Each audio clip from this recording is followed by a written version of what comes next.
Many of the heads of these agencies have defended the integrity of the DOJ and the FBI. And a lot of those comments were directed at the leadership of the agency with regard to the Tatters remarks. So here we go. So what we're waiting on right now from the Academy now at Quantico.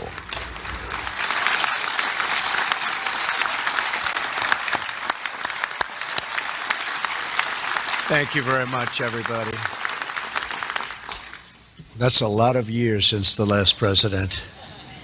And we'll be back. And thank you to Attorney General Sessions. Thank you, Director Wray, Assistant Director Resch, for hosting me here at the FBI National Academy to address our wonderful local police and sheriffs from all over America. Very special honor. And it's an honor to stand here today with the incredible men and women of law enforcement. Thank you.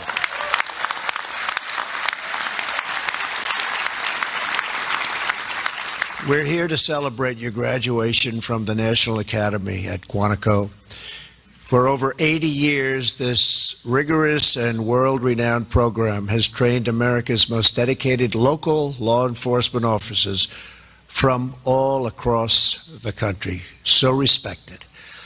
Let me begin by saying to each member of the graduating class, congratulations. You left home for 11 weeks to enroll in this program because you love your jobs, you love your communities, and you love your country. Earlier this week, you completed the harrowing 6-mile yellow brick road. Just signed that beautiful brick. I just signed that brick. Designed for the Marines to push even the toughest to their limit. You endured muddy waters, barbed wire fences, icy creeks, steep hills, and so much more, knowing that your elite training will help save lives.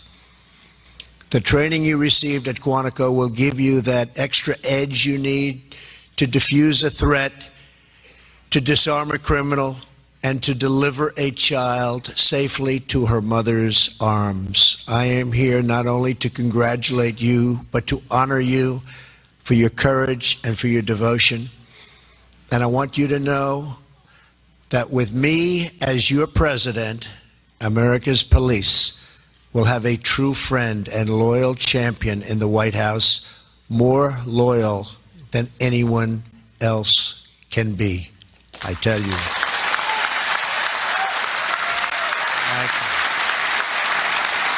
Thank you. I also want to take a moment to speak to all of the law enforcement families here today.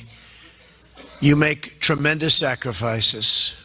American families can sleep soundly at night because of the burden that you carry for all of us. So on behalf of all Americans, to every law enforcement family here today and all across the nation, thank you, thank you, thank you very much.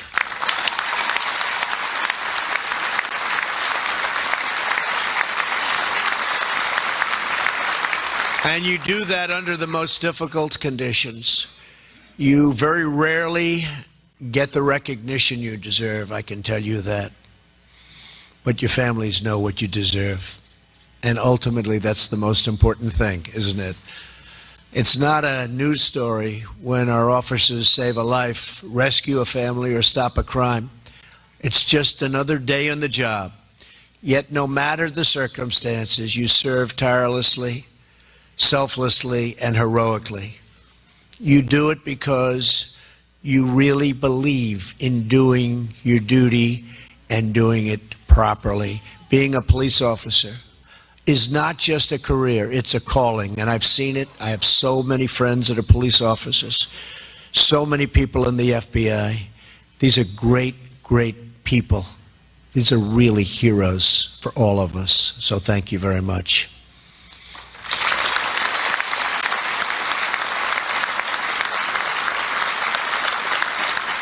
And as we as a country must do a better job showing our police officers the respect and gratitude that you have earned, and we will do that. So when you return home to your local precincts, I want you to deliver a message to your fellow officers. the President of the United States has your back 100%.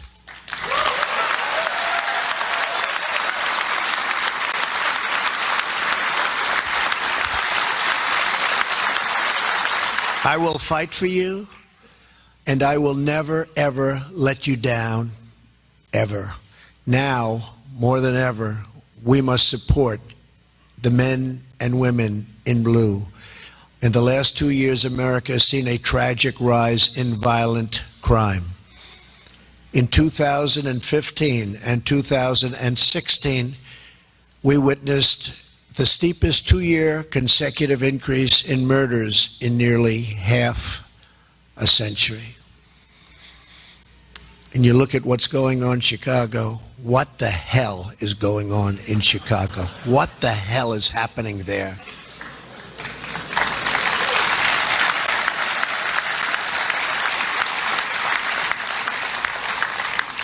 For the second year in a row, a person was shot in Chicago every 3 hours.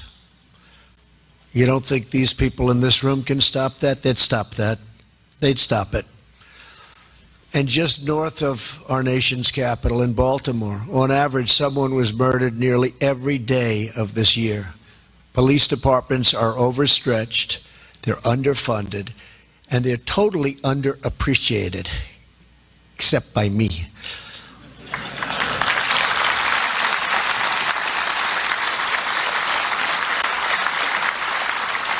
Instead of holding up our police as the role models and mentors they are, they have been subjected to malicious attacks on their character and their integrity.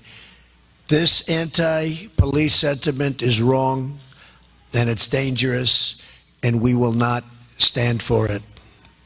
Most concerning of all, we have seen an alarming increase in violent assaults carried out against our police officers. Last year, an officer was assaulted in America on average every 10 minutes. In 2016, more than 140 officers lost their lives serving in the line of duty. These deaths fill our hearts with pain and with grief. Every drop of blood spilled from our men and women in blue is a wound inflicted on our nation. And when a brother or sister in uniform is hurt, on that day, all of America bleeds blue. I want to send a message today to those who threaten violence against our police. We will protect those who protect us. And we believe criminals who kill police officers should get the death penalty.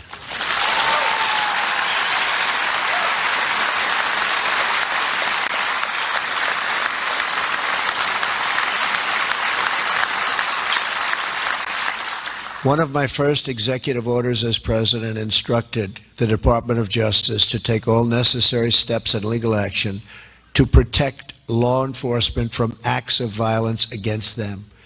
The Department of Justice has also announced more than $98 million in grant funding to help your local police departments hire desperately needed new officers. Also, just as I promised, we are allowing our local police to access surplus military equipment, something the previous administration, for some reason, refused to do. Explain that one. Explain it to me, please. Never understood that one. Somebody out there can explain. Anybody want to stand up and explain it? That'd be tough. We want to bring down violent crime, then we must stand up for our police. All of us gathered here today share a common goal. We want every child to be able to walk safely home from school, and we want every mother and father to know that their children will be secure when they tuck them in at night. No family should have to worry about bullets flying through windows or gangs recruiting on street corners. Every American child should be able to grow up in a safe community, surrounded by a loving family, and preparing to embark on a bright, beautiful future. future. As president, my greatest duty is to protect our nation and to protect our people. As we have witnessed recently, America faces grave threats. Terrorists have struck in the streets and subways of New York City twice in a few months. Both terrorists came to our country through the dysfunctional immigration system that we are correcting, and rapidly. And one came through chain migration, the other visa lottery. They have a lottery. You pick people. Do you think the country's given us their best people? No. What kind of a system is that? They come in by a lottery. They give us their worst people. They put them in a bin, but in his hand when he's picking them is really the worst of the worst. Congratulations, you're going to the United States. Okay. What a system, lottery system. We're calling for Congress to end chain migration and to end the visa lottery system and replace it with a merit-based system of immigration.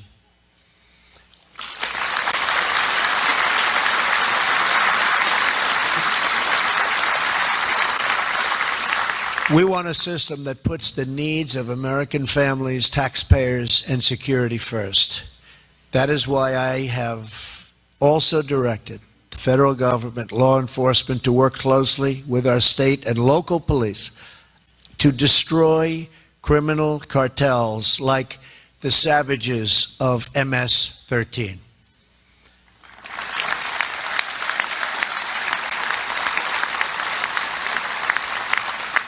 Already this year, the Department of Justice has worked with partners in Central America to arrest and charge roughly 4,000 MS-13 members.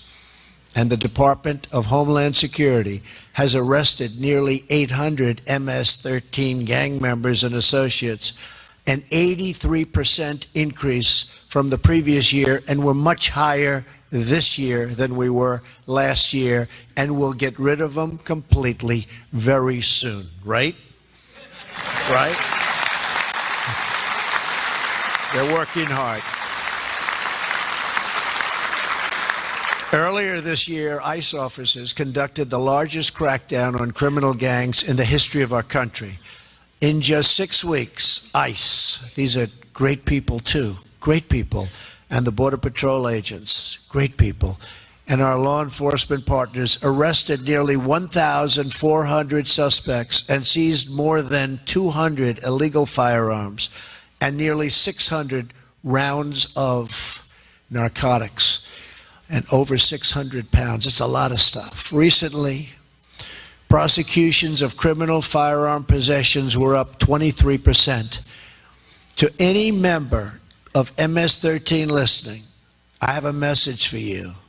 We will find you, we will arrest you, we will jail you, we will throw you the hell out of the country. I mean, somehow I like it better than jail. Jail, we have to take care of them. Who the hell wants to take care of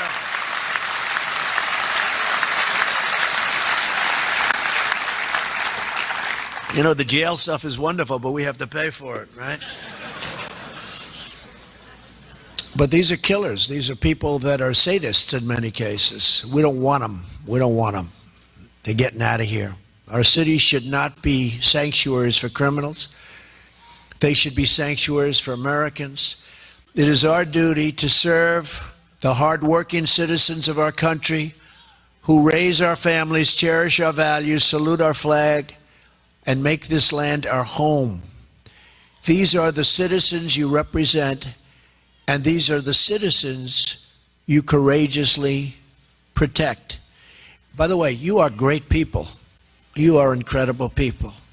Just so you understand, you are great people doing an incredible job, and I hope your families know that. I'd say 90% of probably 90% agree, right?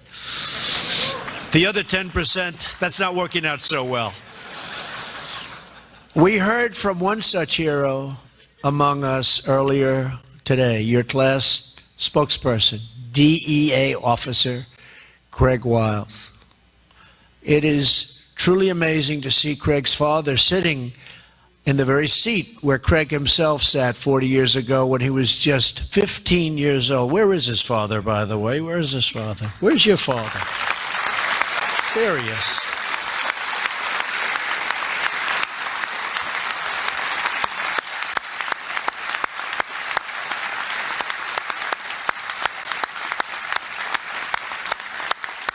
He's better looking than you, by the way. It's a great story, though. It's fantastic. Thank you for being here. That's really nice. You're proud of your son, right? Good. So am I. That day, Craig watched his father speak at this podium. When he listened to his father's words, he was filled with pride and such devotion that at that moment he too decided to become a law enforcement officer. Terrific. Today, it's incredible that his own children have joined us for this special moment. His daughter, Ashley, is carrying on the legacy of her father and grandfather. She now serves in law enforcement at the FBI. His son, Austin, is in college, and no matter what he chooses to do, I think we can confidently, and we really can, with great confidence, say that he will always be better because of his father's lifelong example of selflessness and courage and of love. So thank you, Craig, and your family. It's a terrific story and really is a great honor to be with you. Thank you very much.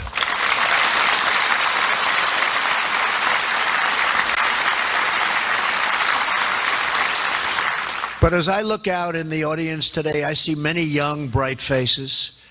To them and to many other young Americans watching at home, of which there are many. You see, there's the fake news back there. Look, everybody. Fake news. No, actually, some of them are fine people. About, let's see, who's back there? Yeah, about 30%. You are the men and women who teach them what it means to be a police officer. You are always there for us. The men and women in blue, in the dark of night, in the rush of danger, you break down doors, race down alleys, chase down suspects, and bring down criminals. And you do it with strength and skill and pride. There's a reason that your children look up to you with their eyes full of awe and full of wonder. There's a reason that they rush to the window just to catch a glimpse of your sirens flashing by. Because to them, and to all of us, and to me, you are the guardians who keep us safe, who ward off danger, and who confront evil so that the good will always prevail. You represent the best of America, and you leave us with a debt we can never hope to repay. Today we honor you. We thank you. And we know that by your example, some of the children here today and watching at home will be inspired to fill your shoes, to continue your service, to follow in your footsteps, and to take the oath, to carry the badge, to wear the shield, and to join the ranks of heroes. Thank you to our police. Thank you to our sheriffs. Thank you to the FBI. And thank you to our law enforcement families. God bless you all. Thank you very much.